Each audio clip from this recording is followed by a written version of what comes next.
روس کی طرف سے یوکرین پر حملے کے بعد پوری دنیا کے اندر روس کے خلاف جو امریکہ اور ان کے اتحادی ممالک ہیں ان کی طرف سے پابندیوں کا سلسلہ شروع ہو چکا ہے، جس میں روس کے خلاف اکنامک سینکشنز کے ساتھ ساتھ صدر پیوٹن اور ان کی کابینہ کی دیگر اراکین کے خلاف سفری پابندیاں بھی عائد کر دی گئی ہیں۔ لیکن آج اس میں جو ایک اہم بڑا ڈیولپمنٹ ہوا ہے وہ برطانیہ کی وزیر اعظم بورس جانسن کے ترجمان کی طرف سے میڈیا میں ایک خبر آئی ہے، اور اس میں انہوں نے کہا ہے کہ یو این سیکیورٹی کونسل سے روس کی جو مستقل نشست ہے اس کو ختم کرنے پر غور کی جا رہی ہے کہ برطانیہ اس سلسلے میں کوئی قدم اٹھائے۔ تو آج ہم اس پروگرام میں اس حوالے سے بات کریں گے کہ کیا برطانیہ، امریکہ اور ان کی جو اتحادی ہے کہ وہ روس کی جو مستقل ممبرشپ ہے یا اقوام متحدہ کے اندر ان کی جو ممبرشپ ہے کیا وہ ختم کر سکتے ہیں۔ اس سلسلے میں کنگ کالج آف لندن کی ایک رپورٹ بھی کل پبلش ہوئی ہے، اور اس میں بھی انہوں نے کافی ڈیٹیل سے اس پہ بات کی ہے۔ چونکہ اس وقت اقوام متحدہ کی سیکیورٹی کونسل کی 5 مستقل اراکین ہیں، جس میں امریکہ، روس، چین، برطانیہ اور فرانس شامل ہیں، جبکہ اس کے علاوہ 10 غیر مستقل اراکین ہوتے ہیں جو ہر 2 سال کے لیے اقوام متحدہ کے جنرل اسمبلی کی طرف سے ان کو منتخب کیا جاتا ہے۔ لیکن یہ جو 5 مستقل اراکین ہیں ان کے پاس ویٹو پاور ہے، اور وہ کسی بھی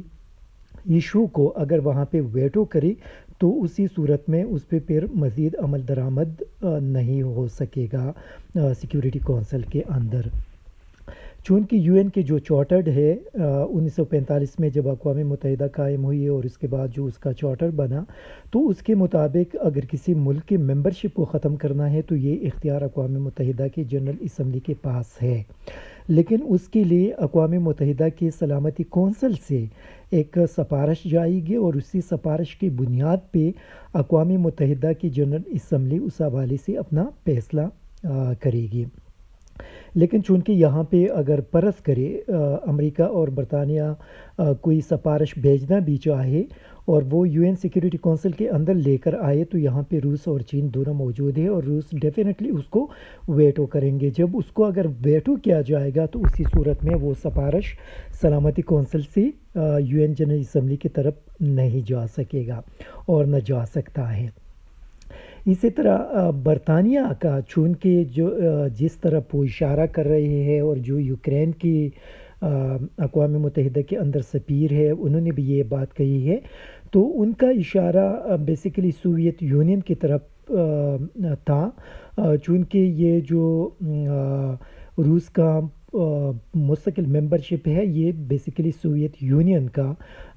ممبرشپ تھا، اور وہ یو این سیکیورٹی کونسل کا مستقل ممبر تھا۔ لیکن جب افغانستان میں شکست کے بعد سوویت یونین کے معاشی حالات خراب ہو گئے اور وہاں پہ وہ چھوٹے چھوٹے اسٹیٹس میں تقسیم ہوئے، تو وہاں پہ صرف روس ایک بڑا ریاست رہ گیا، اور باقی ان کے جو سنٹرل ایشین ریپبلک ہے یا آذربائیجان ہے، یوکرین ہے، یہ چھوٹے چھوٹے ریاستیں بن گئی۔ لیکن اس میں 1991 میں ایک الماتا پروٹوکول کے نام سے ایک دستاویز موجود ہے، اور اسی میں اقوام متحدہ کو پھر یہ ریکویسٹ کی گئی تھی تحریری فارم میں کہ جو سوویت یونین کی نشست ہے وہ روس کو دیا جائے، کیونکہ روس اس خطے کا سب سے بڑا ملک ہے اور بیسیکلی وہی اس کا حق رکھتے ہیں، اور اسی بنیاد پہ ان کو پھر وہ نشست مل گئی۔ اسی طرح 1945 سے لے کر آج تک اقوام متحدہ کے اندر 2 مستقل جو ممبرز ہیں ان کی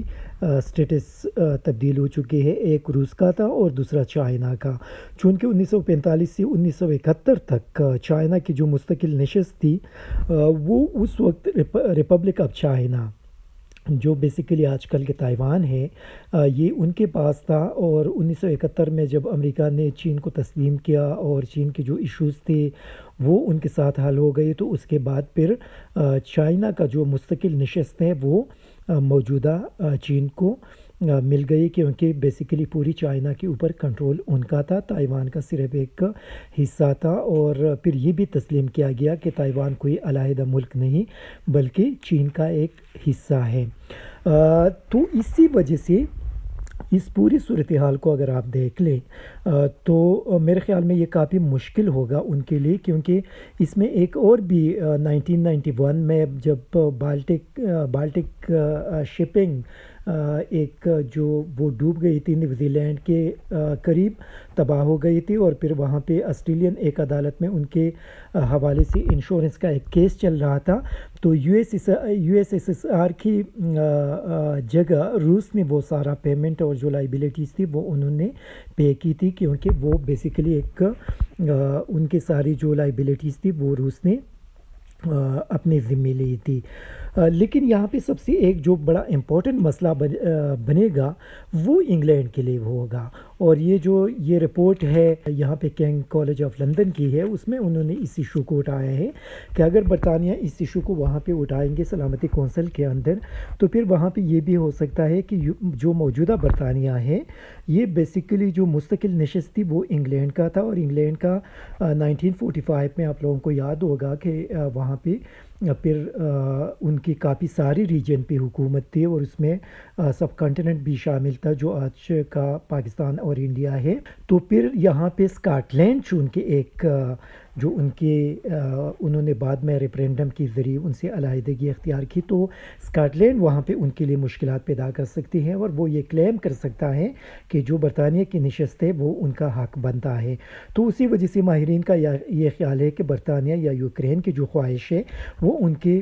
پوری نہیں ہو سکتی، اور